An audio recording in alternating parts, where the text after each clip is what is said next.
In this video I'm going to go through my scripts and describe how they work. My first script is connect via follicle. It makes a list of the selection and creates a follicle on the surface selected. Then it parent constrains the objects from the list to the follicles. So if I place a joint on SwiftSuite's forehead and one on her lip, select both of my joints and then the geometry to constrain it to, and I run my script. You'll see that it creates two follicles, one for each joint selected. The last object in the list is not being affected. When I move her head around, you can see the joints stick. I might accidentally have snapped the lower lip joint to somewhere inside her mouth, but it still sticks. If I isolate the follicles, you can see that they're placed as close as possible to the joints they're constraining.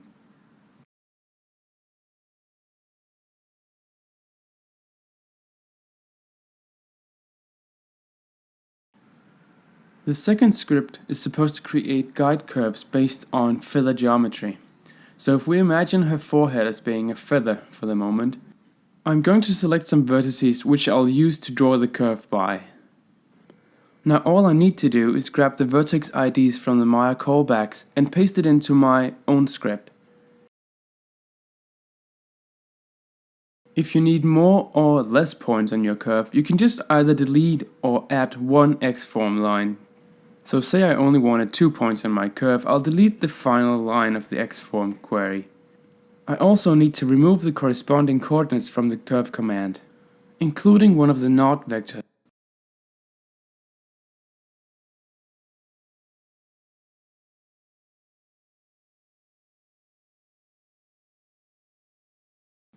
Once I have it set up, I'll select the geometry and run the script. If I look at my new curve, I can see that it's been drawn out, but not quite as I want it, so I need to just switch around the values in the script.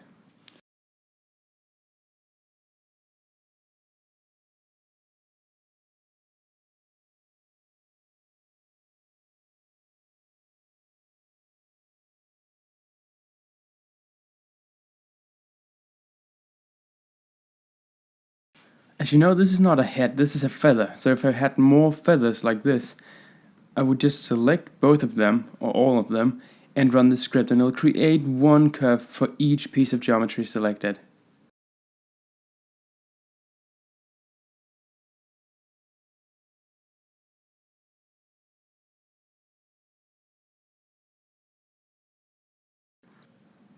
So that's how that works.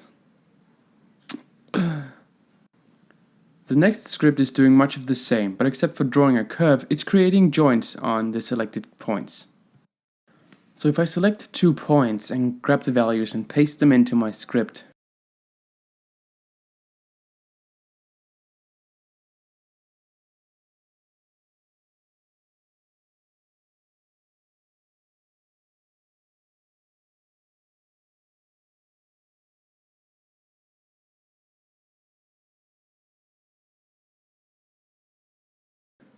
and I run it, it'll create 2 joints, one of each of the points that I specified.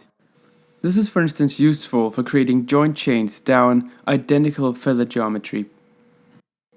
Now why not snap them to the face by using the first script? And that's how the scripts work.